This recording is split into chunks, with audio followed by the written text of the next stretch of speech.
On a plate, and GP Dr. Una Culls, thank you both very much for joining us. Before we get started, a reminder, you can join in the debate too. You can get in touch all the usual ways. Tweet us at Sky News, including the hashtag Sky Debate. Text 84501, email news@sky.com. Let us know what you think. If there are any points you want to put to our guests here this morning, we'll try to read out some of our comments as we go along.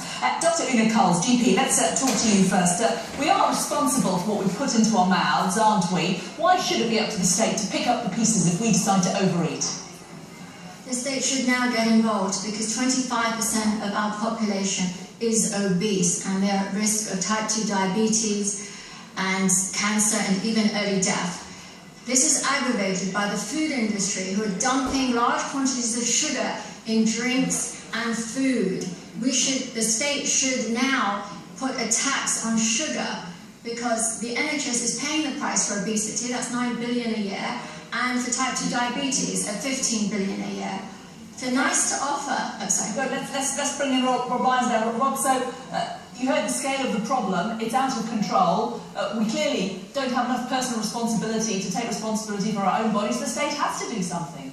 Well, the state has to do something in relation to the compulsory health scheme that we're all involved in. So if I get sick and I've been paying taxes all my life, I expect to be treated by the National Health Service. But in terms of the risks that we can manage, for example, around smoking or about what we eat or what we drink, then we need the freedom to take responsibility for those things ourselves. The state shouldn't be intervening, and the health service shouldn't be used as a crowbar, if you like, to intervene in our lives and micromanaging our lives. But don't we have a personal responsibility to the rest of society, not to be a burden on the rest of society, Rob?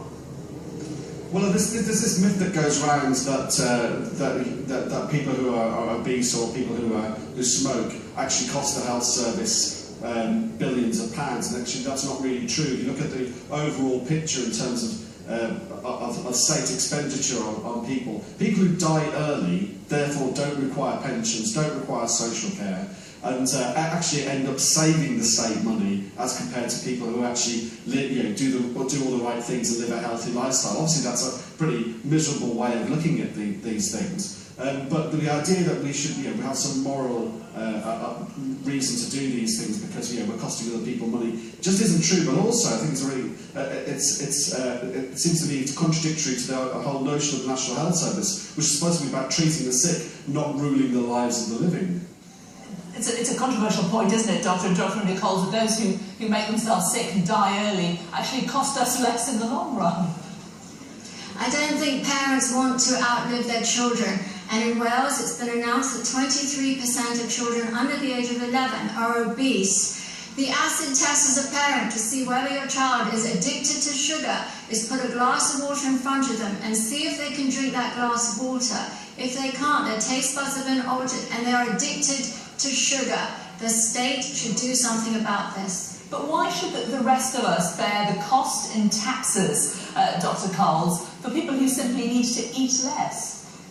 Which is why I think the state should not target working class and taxpayers, but actually big corporations, fast food chains, and the food industry, because they're the ones that are making the public addicted to sugar and saturated fats. In fact, we should actually be subsidising farmers to help introduce healthier foods into the supermarket. Rob Lyons, how much of this is about education? I mean, do you think that the state needs to take a level of responsibility in those terms, that the state needs to do more to educate us about what we eat, or is it just the actual state taking action that you object to? Well, I don't think anybody's under any illusions that what is deemed to be a healthy lifestyle. It's not smoking, it's drinking in moderation or not at all, and it is eating your fibre day. I mean, these things are thrust down our throats all the time. So I don't think we need any more education than that. The message obviously isn't getting through, is it? You see these time and time again, people are interviewed and they say they didn't realise there was this much sugar in a fizzy drink, they didn't realise there was this much sugar in white bread. It appears that there are large sectors of the population who don't understand the link between what they're putting in their mouth and the shape of their body.